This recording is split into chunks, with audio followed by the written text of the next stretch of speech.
Parents abandoned me, and now demand I support my divorced sister, as it's a duty of her rich big brother. So, I'm the middle child, between an older brother, who was 6 years my senior, and a younger sister who's 10 years my junior. My parents are now in their late 60s and early 70s, and looking back, my position in the family has always been a bit shaky. From a young age, I got the vibe from my mom that my arrival was somewhat of a surprise. No, not the good kind of surprise. More like the oops kind.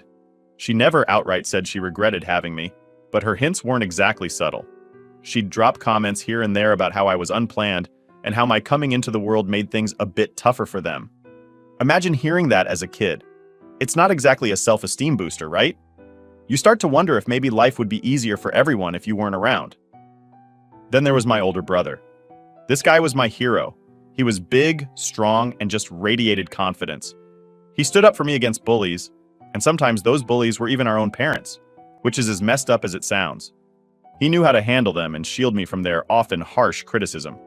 He was also incredibly handsome and popular, excelling in sports throughout high school and college. He had this charm about him that drew people in, and some even said he looked like a very young Marlon Brando. To me, he was the definition of what a man should be, everything that our dad, unfortunately, was not. Our dad could be pretty tough, petty and manipulative at times, which really distorted my view of what fatherhood was supposed to be like. My brother, though, he showed me kindness and taught me how to stand up for myself. He was protective, but also made sure I knew how to protect myself, which was invaluable growing up the way we did. As an adult looking back, I can see that my parents were pretty flawed. As a kid, though, you just feel like you're the problem. My brother wasn't perfect. Academically, he was a straight C student, and musically, let's just say he wasn't going to be the next Mozart. Despite this, my parents threw resources at him, hoping he'd somehow turn into a scholar-athlete-musician super combo. They enrolled him in piano and violin classes, which he hated, but they were determined. When I showed a genuine interest and aptitude for the piano, my brother was the first to suggest that maybe they should let me take the lessons instead. But of course, that suggestion fell on deaf ears. My musical education had to be self-funded when I became an adult, and now I play part-time at a local bar. It's a passion that I've carved out for myself, despite my rocky start. And birthdays? Oh boy, my birthdays were always an afterthought compared to how they celebrated his. My brother noticed this disparity and would actually use his own money to treat me on my birthdays, making sure I felt special, at least for a day. That meant the world to me. When my little sister was born, I was about in the 5th grade, and it was clear that I was more of an inconvenience than ever. I was often roped into babysitting duties, which further sidelined me in the family dynamics. They babied her and continued to put my brother on a pedestal, while I struggled to find my place. It felt like I was living the Jan Brady middle child stereotype, constantly trying to get noticed and validated. My parents didn't hesitate to pull out all the stops for my brother's college education, covering whatever his athletic scholarship didn't. Meanwhile, I felt like I had to excel in everything just to earn a fraction of that attention and support. I became an overachiever, always striving for the best grades and accolades, hoping that maybe, just maybe, they'd see me the way they saw him. Long story short, my brother was jogging for exercise one night, and a drunk driver hit and killed him at a crosswalk. I was devastated, of course, as were my parents. My parents took out a lot of their frustration and grief on me, never ceasing to insinuate and remind me that I could never replace my brother, that I was inferior to my brother. Why are they stuck with me? This isn't the adult bitter me recounting things in my favor. This is me, after years of therapy, looking back calmly and rationally. My parents instilled in me the idea that they wished that if it had to be one of us who died, that it could have been me and not my brother. I was also moderately overweight and short as a teen, and this made me feel even worse. It didn't help that my dad always compared me unfavorably to my brother in terms of height and athletic ability. Your brother was 6'3" when he was your age. Gee, thanks for this helpful advice, Dad. I'll have a word with my legs and tell them to stop being so short because, as you know, my genes are my fault and not yours. When it came my time to go to college, nothing from my parents, no offer to pay, no offer to help, no praise for my perfect marks, no praise for the fact that I had gotten numerous awards in high school for science and engineering. They never attended any of my ceremonies and only attended my graduation. And even then, only begrudgingly, it seemed. Their only comment was the passive-aggressive observation that I was just a coach, salutatorian, and not the valedictorian. I had never, even once in my entire academic career, gotten less than an A outstanding exemplary for an academic or elective mark, from kindergarten to 12th grade. I got perfect marks in college too, so I didn't need their help to pay my way through school. And by this time, I was fully aware that they didn't like having me around. I was offered several full-ride scholarships both in and out of state. When I said I wanted to take a scholarship across the country, my parents just shrugged. No comments like, "Oh, stay near us. We want you near home. We'll miss you." So I thought, effort and Bluetown. I worked at a Rite Aid drugstore to supplement my scholarships. I majored in aerospace and minored in physics. All through college, I made the effort to go through the motions of visiting my parents on holidays. But I could tell I was just as meaningless to them as I always was. By the time I started graduate school, also full-ride scholarship, I just said au revoir to all of them and stopped calling.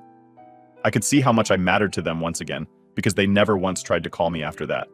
Or at least until recently. I've been working in aerospace for 17 years now. I make well over $200,000 a year. I own my own house, 2 luxury vehicles, an RV, and a motorcycle. And I've been married for nearly 20 years to a beautiful woman, 40, who chose me before I was even close to having these things, and who has her own career in literature. We have a 5-year-old son and a 4-year-old daughter from my own experience with my parents. I know exactly what not to do with my kids. My sister got married at 19 to a guy I privately thought looked like a loser and a user. My parents spared no expense for her lavish wedding.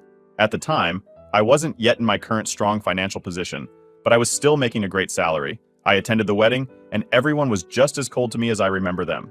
No one congratulated me on the fact that I was now fully grown. I hit my growth spurt at 20 and over 6 feet tall and now very slender and fit. Oh well, I gave my sister $5,000 as a present. I also had a chance to play the piano at the wedding because my sister asked me to, after a family friend remarked that I had mentioned taking private lessons. Everyone was enthusiastic about my playing and backslapping me. Not a peep from my parents, of course. My sister has a 6-year-old daughter. Sister divorced her husband 2 years ago because, surprise, surprise, he was a loser and a user and completely useless. He won't give her child support because he has no money. So my sister moved back home with my parents. She wants to go back to school. She had gotten a degree in modern art that my dad paid for, but she never got any work with it. And now she doesn't think she can land a well-paying job with it unless she adds to it or gets a different degree. And now my parents suddenly remembered my phone number. They didn't say so, but from what I gather, they blew through all their money, indulging her in their own tastes. They regularly go on lavish vacations, so now they think it's my duty as her rich big brother to step in and pay. My mom says that it would be classy for me to offer to pay since my sister could really use the money and I didn't spend a lot of time with her when she was young because you moved out so early. Okay, she also says that now that she and my dad are getting old, it's a shame that I hardly visit. And they're confused as to why I'm so arrogant and not seeing them more often. Total gaslighting. I notice my dad has nothing to say about all this because he knows what really happened to this day. I'd love to smash a fist like a freight train right into his face. He told me that my brother was always ashamed of me, soon after my brother died.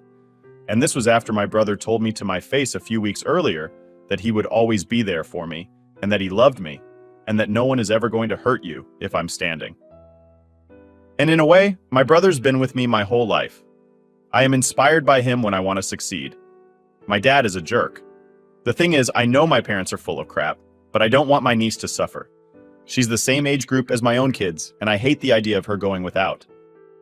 I never had a bad relationship with my sister, but she takes after my parents and is something of a self-involved narcissist. I am financially in a position to help pay, but I dislike the way they've all treated me since I was a boy. And my own kids will be in college in a blink of an eye.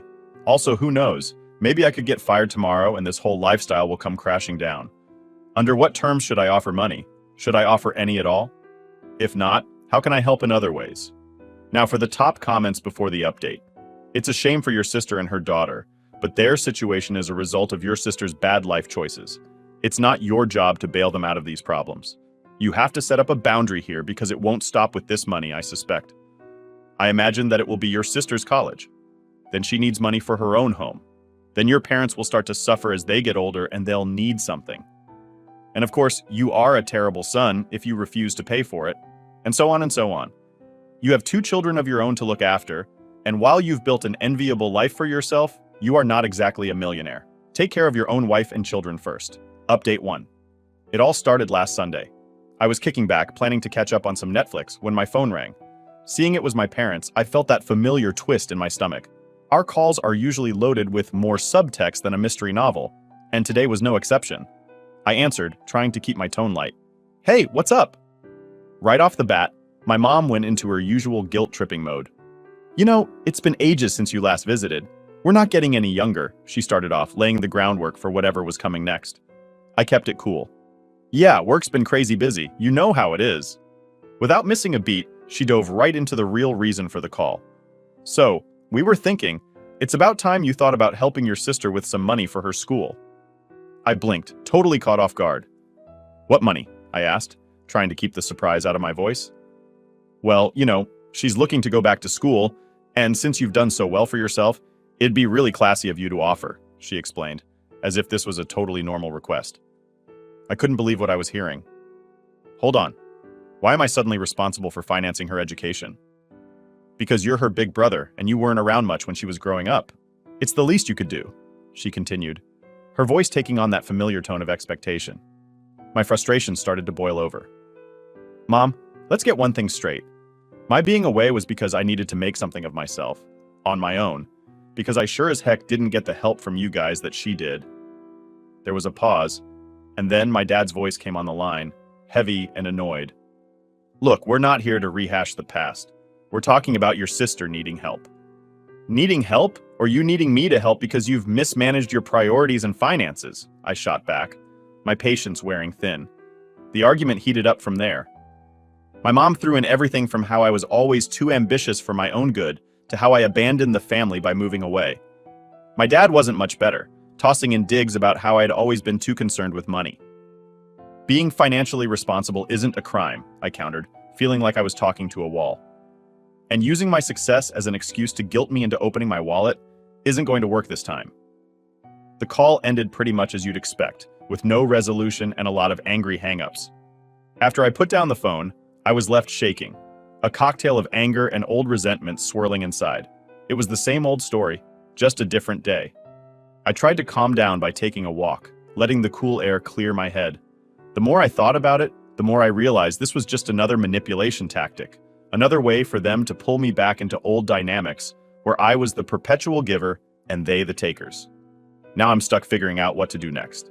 On one hand, I genuinely don't want my niece to suffer or miss out on opportunities because of her parents' or grandparents' issues. She's just a kid and doesn't deserve that. But on the other hand, I'm tired of being seen as an ATM, only valued for what I can give financially. Should I just give the money and keep the peace? Set some strict boundaries about it? Or refuse outright and try to help in other ways that don't involve just handing over cash? Maybe there's a way to support my niece directly, bypassing my parents and sister altogether. It's a tough spot to be in, and I'm really torn about the best way to handle it. If anyone out there has been through something similar or has any pearls of wisdom, I'm all ears. Sometimes just talking it out or hearing someone else's take can make a huge difference. Here's hoping I can find a solution that doesn't leave me feeling like I've compromised my own values or let down someone who needs help. Update 2. So my sister called me, and honestly, I was expecting another round of the guilt trip Olympics, but what I got instead threw me for a loop. I picked up the phone, bracing myself, and it was my sister sounding different, like more chill and genuine than usual. Hey, I heard about the talk you had with Mom and Dad. I just wanted to say, if you're feeling weird about giving the money, you really don't have to. I don't want to push you into anything. I was kind of stunned. This wasn't the conversation I expected to have. Really? Thanks for saying that. It's a lot to process, you know? Yeah, I get it, she said, and I could almost picture her nodding on the other end. I should have talked to you directly before letting Mom and Dad handle it. Sorry for the drama they stirred up. We talked more, and she shared how she felt stuck and thought maybe reaching out for financial help was the only way. But now, she was seeing things a bit differently, thanks to our chat. It was probably the most honest and open conversation we'd had in ages. Thanks for being understanding. It means a lot, I told her, feeling a weird mix of relief and disbelief.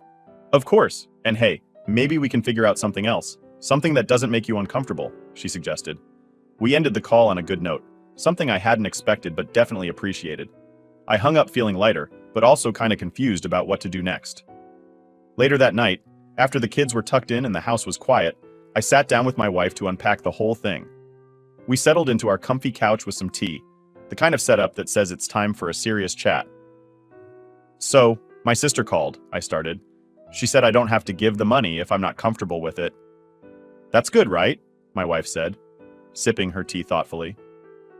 It sounds like she's really trying to respect where you're coming from. Yeah, it's good. It's just, Now I'm wondering if there's a way to help that feels right, you know? I was fiddling with my cup, thinking out loud. My wife set her cup down and gave me that look that says she's about to drop some wisdom. If you decide to help, just make sure it's on your terms. You could make sure the money is used for what it's meant for, like putting it directly toward her school expenses or setting it up as a loan instead of just giving it away. That's a really good point, I nodded, feeling grateful for her level-headedness.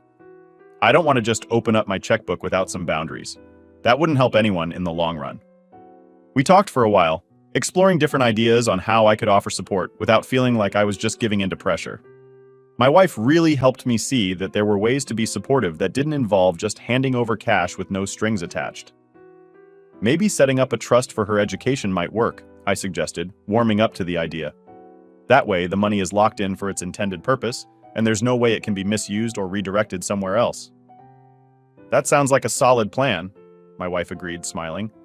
You'd be helping in a way that's constructive and keeps your integrity intact. That conversation with my wife was exactly what I needed. It helped me organize my thoughts and come up with a plan that felt right. Talking things through with someone who understands you really can make all the difference. So now, I'm putting together some ideas on how to set up this educational trust, or something similar, and I plan to talk it over with my sister. I want to make sure that if I do this, it's done right, benefiting her without causing more family drama. If any of you have been in a similar spot or have advice on handling family and money, especially when it comes to trusts and educational funds, I'd love to hear it.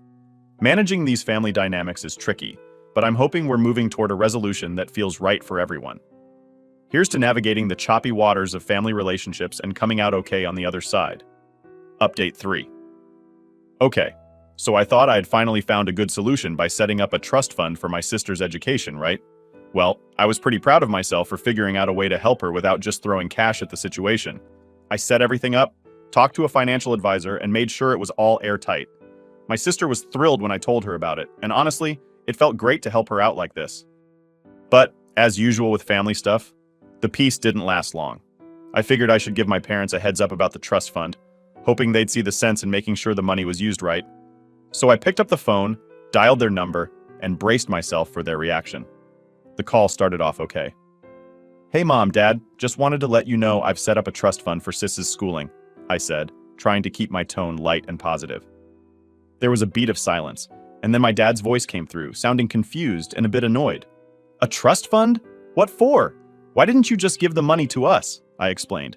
"It's a way to make sure the money goes directly to her school expenses. This way everything is transparent, and we know it's being used for her education." You could almost hear the temperature rise on the other side of the phone. My mom chimed in, her voice tight with frustration. "We're her parents. We should be handling that money. You should have given it to us." I couldn't believe what I was hearing. Were they serious? Handling the money? No, this way is better because it ensures the money is used only for her education, nothing else. My dad got really heated then. "You're overstepping your bounds, thinking you can control everything with your money. We know what's best for her." The argument spiraled from there. Overstepping? I'm trying to do something good here. This isn't about control, it's about responsibility, I shot back, my voice rising despite trying to keep calm. My mom accused me of not trusting them and thinking I'm better than them now that I have money. "You think because you have a little money now you can dictate how we do things? That's not your place," she said bitterly. "Trust is earned," I responded firmly, "and this isn't about me showing off. It's about making sure her education is funded properly without any risk of the money going elsewhere." The conversation ended with them pretty much fuming, and me feeling like a mix between a hero and a villain. I hung up, more frustrated than ever, but also sure I'd done the right thing. Later that evening, I went over everything with my wife. We sat in the quiet of our living room, just digesting the day. I told her about the call, about how they reacted, and how it left me feeling. "You did the right thing," she reassured me, her voice calm and steady. "Setting up that trust was the smart move. It protects your sister and ensures the money is used the way you intended. Your parents? They're reacting out of pride and maybe a bit of envy." We talked a lot about what this meant for us going forward, how to deal with the potential fallout, how to keep communication open with my sister, and how to handle any further conflicts with my parents. "Stick to your decision," my wife advised, squeezing my hand. "You've set this up with the best intentions. Don't let their reaction make you doubt yourself."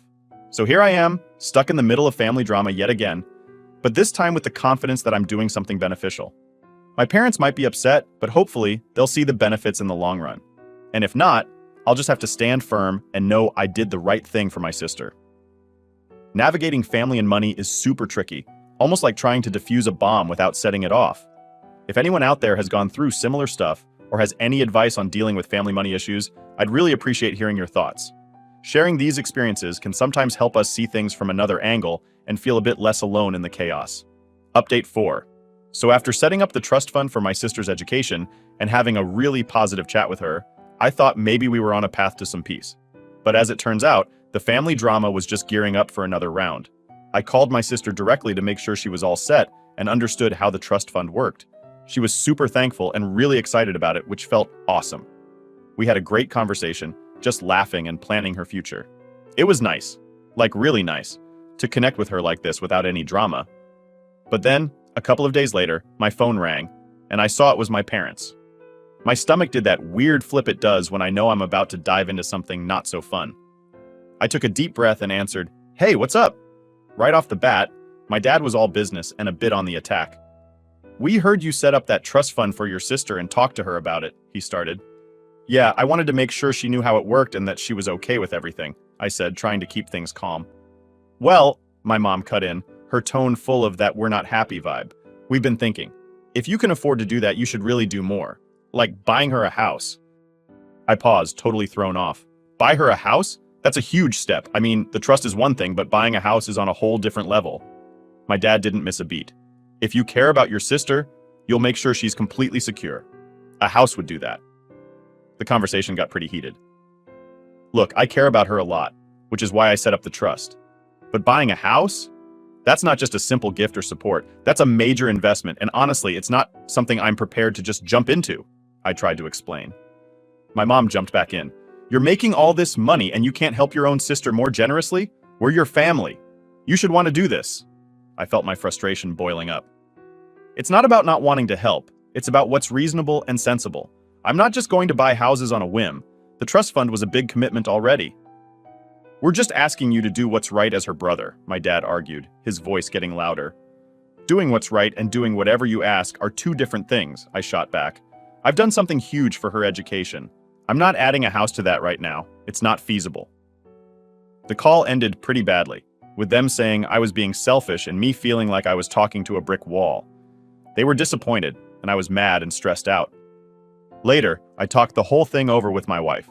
We sat in our kitchen, late at night, just trying to unwind, but also figure this out. They just don't see boundaries. They think because I have some money, I can solve all problems with it, I told her, running my hands through my hair. "You've done enough. More than enough," my wife said, her voice firm. "Buying a house isn't just a simple thing, it's a huge responsibility and not something you just do because someone demands it." We talked about how to handle my parents moving forward, how to communicate that I was happy to help my sister, but within limits that made sense. Maybe just reinforce the purpose of the trust and that you're supporting her in a massive way with that, my wife suggested. "Yeah," I agreed, feeling a bit better. "I need to be clear that I'm not an ATM, and I can't be guilted into making huge financial decisions like this." So that's the situation now. I'm gearing up for more discussions, or more likely, arguments with my parents. I'm learning a lot about setting boundaries and sticking to them, even when it's super tough. If anyone has any advice on dealing with family who think your wallet is their safety net, I'd really appreciate hearing it. Sometimes just knowing others have navigated these waters can be super helpful. Update 5. So, my sister officially started college, and she's over the moon. It's awesome to see her so pumped about her classes and making new friends. Every time we chat, she's got a ton of stories about her professors, her coursework, and all the new experiences. Setting up that trust fund was definitely a good move. It's like I can almost hear her smiling through the phone when she talks about her day. It makes me feel like I did something really right, you know? But while that part of my life is going great, the family drama part, not so much. My parents are still super ticked off about the whole trust fund thing and the fact that I didn't buy my sister a house like they wanted. And instead of cooling off, they decided to turn up the heat. They've been bad-mouthing me to pretty much anyone in the family who will listen. According to them, I'm the miserly son hoarding his cash while his family struggles, which couldn't be further from the truth. When I first heard about their little smear campaign, I was ticked off. I mean, it's one thing to be mad at me, but spreading lies? That's a whole new level of low. It's like, come on, why drag everyone else into our mess? So I decided I had to clear things up. I started reaching out to some of the family members who'd heard these stories. I wanted to set the record straight and explain my side of things. One of the first calls I made was to my Aunt Linda, who's basically the family's unofficial news broadcaster. She had the scoop, all right, but it was all sorts of twisted. Hey, Aunt Linda, I heard through the grapevine that there's some concern over how I'm handling things with Sis. I wanted to talk to you directly and explain what's really going on, I started, trying to keep my voice calm even though I was super annoyed. Oh, hello, dear. Yes, your mother mentioned that you've been, well, a bit tight-fisted, she said, which is a nice way of saying she thought I was being stingy. I took a deep breath, ready to dive into the whole saga. Actually, Aunt Linda, I set up a trust fund for my sister's education. It covers all her tuition, books, and any school-related expenses. It's completely taken care of so she can focus on studying without worrying about money. There was a pause on the other end, and I could tell she was processing this new info. A trust fund? Well, I didn't know about that. Your mom just said you refused to help with a house. Yeah, the house thing came up, but I felt ensuring her education was fully funded was more important. Buying a house is huge, and with the trust already set up, it seemed excessive and not the best move right now, I explained further, hoping she'd see the sense in it. Aunt Linda seemed to soften a bit. That does sound generous and sensible. Education is a big deal, and it sounds like you've done a lot. We talked a bit more, and by the end of the call, she seemed to understand my perspective a lot better. She even promised to let others know the real story, which was a relief. Despite clearing up some of the confusion, this whole thing made me realize visiting my parents anytime soon was off the table. They've shown they're not above bending the truth to try and guilt me into doing what they want, and I don't need that kind of drama. Later, I sat down with my wife to talk about all this. We were in our living room, just winding down for the day, and I told her everything. You need to protect your peace, she said, always knowing just what to say. If that means keeping some distance for now, then that's what you need to do. So that's the plan. I'm keeping my distance, sticking to my guns, and focusing on the positive changes, like my sister loving college. It's tough navigating family drama, especially when it feels like you're doing it alone. But I'm learning that sometimes you just have to stand firm and do what you believe is right, even if not everyone gets it. If anyone out there has dealt with similar family money issues or has any tips on how to handle family members who turn every conversation into a guilt trip, I'd really appreciate hearing from you. It's comforting to know others have walked this path and come out the other side.